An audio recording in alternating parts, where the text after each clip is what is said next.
Bom, e hoje finalmente nós vamos falar aí sobre o vencedor do Festival de Berlim, né, que levou o Urso de Ouro com tantos filmes fortes esse ano, levou o Iraniano. E eu já digo aqui de antemão que eu discordo.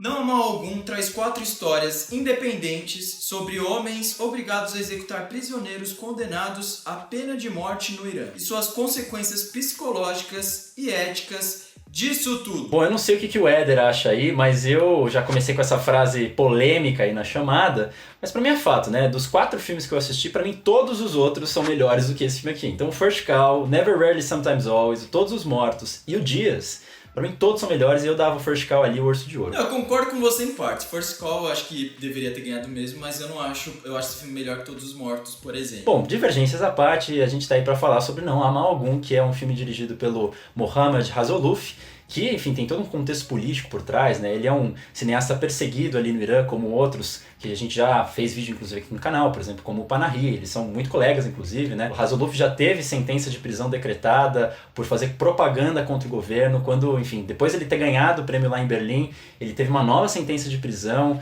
enfim, ele não mora no Irã, então ele é meio que exilado, tem aquela coisa toda. Se vocês quiserem conhecer um pouco do contexto político, quais são as convicções políticas desses diretores ali, eu vou deixar linkado um texto aqui na descrição que conta como o Irã, enfim, persegue e censura seus diretores e não é de hoje, e como isso, inclusive, catapulta o cinema iraniano, mas também cria várias barreiras. É um contexto complicado, mas é um cinema fascinante. Bom, mas é como a gente sempre fala aqui nos vídeos, né, apesar da parte política ter uma relevância social ali para discussão e deve ser explorada, a gente não pode tomar isso única e exclusivamente para validar ou não um filme do ponto de vista artístico, né? E a gente tem aqui um filme que ele é dividido em 4 histórias, né? E é sempre difícil você ter uma certa coerência. Muitas vezes eles acabam ficando ou repetitivos, ou um episódio acaba se sobressaindo em relação aos outros, uns personagens são mais interessantes do que outros.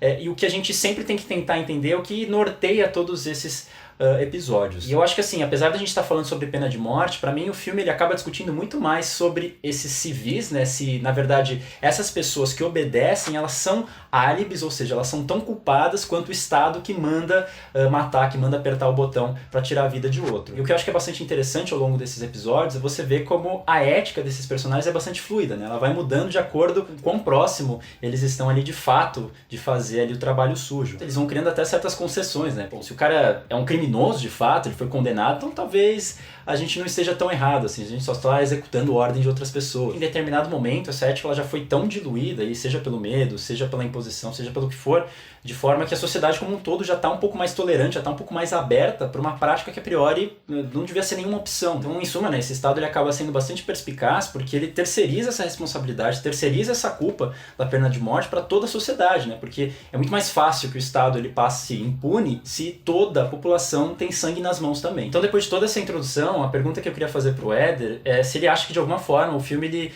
acaba fazendo algum julgamento de valor com relação a pessoas que tomam decisões diferentes, né, nessas situações críticas. Bom, só antes de dar a minha resposta, eu gostaria de dizer que terão vários spoilers aqui, porque como o Nathan mesmo explicou, são 4 curtas-metragens, então aí pra gente esmiuçar cada um deles, a gente vai ter que falar o desfecho.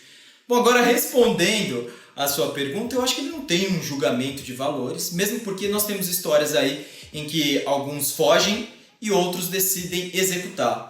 Mas em ambos os casos são causados aí diversos traumas e até rupturas dentro das famílias. Como o caso da 4ª história, em que o protagonista foge, né? Ele foge do Estado e ele acaba aí perdendo o direito de cuidar da filha dele, de constituir uma família, porque se ele ficasse, ele ia ser morto. E na 3ª história, por exemplo, em que o personagem ele decide sim executar algumas pessoas, e uma dessas pessoas era um grande amigo da família da noiva dele.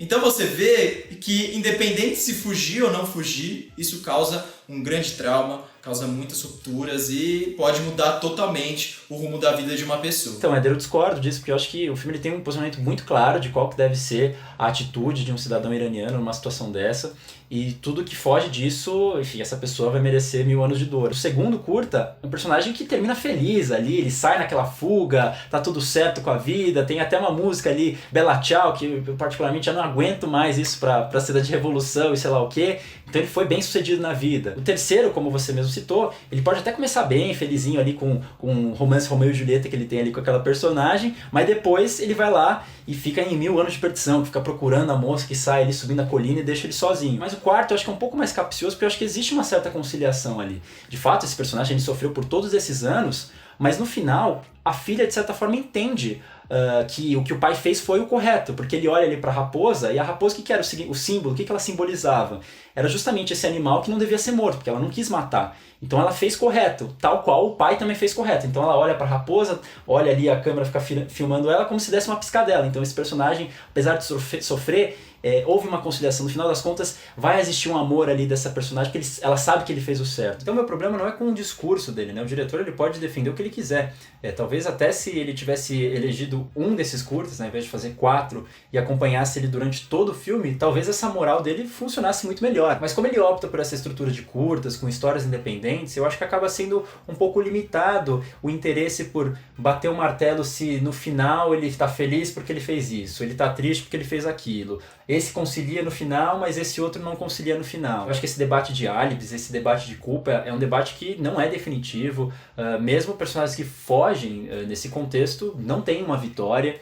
E eu acho que ele consegue fazer isso muito bem, trazer essa complexidade nesse primeiro curta. Só que aí a partir do segundo, eu acho que ele acaba só medindo tudo por essa régua. Eu não acho que é bem assim como você falou. Eu já acho que na quarta história, por exemplo, a conciliação ela não é equivalente a uma vida inteira de sofrimento ali que ele teve, né? Você vê que é um cara que tá doente, é um cara ali que tem dificuldade de interagir com a própria filha. Então, eu acho que por mais que ele tenha fugido, ainda assim, a vida dele de longe parece que não foi muito boa. Ele carrega uma culpa muito grande. Já no terceiro curta, por mais ali que ele fique, o cara ali aparentemente ele fique sozinho, que haja ali um ressentimento muito grande da família da moça ali, da noiva dele, eu acho que ainda assim não é uma história que julga totalmente esse cara e transforma ele num monstro, né? É claro que eu acho que ali, né, na segunda história ele deixa muito claro ali o que ele pensa como ponto de vista do que seria correto, mas eu acho que o filme inteiro não é também nossa, isso daqui é abominavelmente errado e esse aqui está abominavelmente certo, né? Eu acho que tem ali um meio termo ali entre tudo isso que acontece nessas 4 histórias. Sim, com certeza. Como eu disse, eu acho que o problema pra mim tá no final de cada história, como esses personagens eles terminam. Aí sim eu acho que o filme ele acaba sendo bastante categórico e compromete um pouco da discussão que ele se propõe a fazer. Meu problema do filme nem é tanto esse, né? Eu acho que tá mais na estrutura dos curtas-metragens. Porque quando eu comecei a assistir ali o primeiro, eu fiquei muito impactado. Eu acho que se fosse um curta-metragem único ali, seria incrível, porque ele tem uma mensagem muito forte.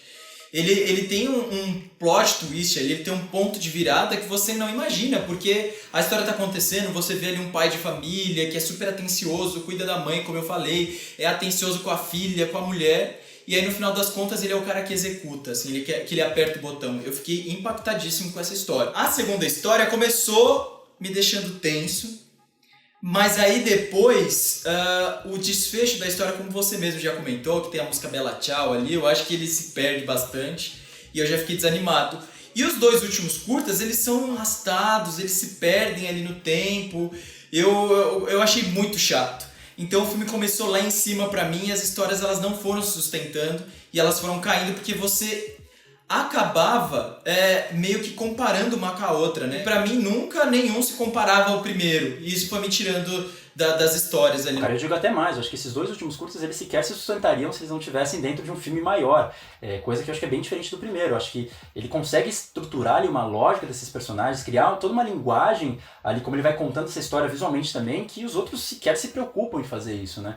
Eu acho que, por exemplo, você vê que, como você estava falando, que ele tem toda uma família, mas ao mesmo tempo ele é um personagem bastante castrado, né? Você vê que todos os personagens ali que interagem de alguma forma com ele já diminuem esse protagonista, né? Então, seja a esposa que chega e já começa a reclamar da fila do banco, seja a filha que reclama que ele chegou atrasado, ele merece ser punido, seja até, sei lá, o carro que está atrás dele começa a buzinar. Então, assim, de todos os lados, esse personagem é muito impotente. Você vê que é um personagem que está o tempo inteiro preso ali dentro do carro, né? Daquele cubículo, a câmera está sempre ali dentro, ele não consegue sair daquele espaço. Então, assim, ele não consegue demonstrar esse afeto, ele não consegue demonstrar poder, mas, ironicamente, ele é o que tem o poder de Deus, ele tem o poder de matar ou não uma pessoa.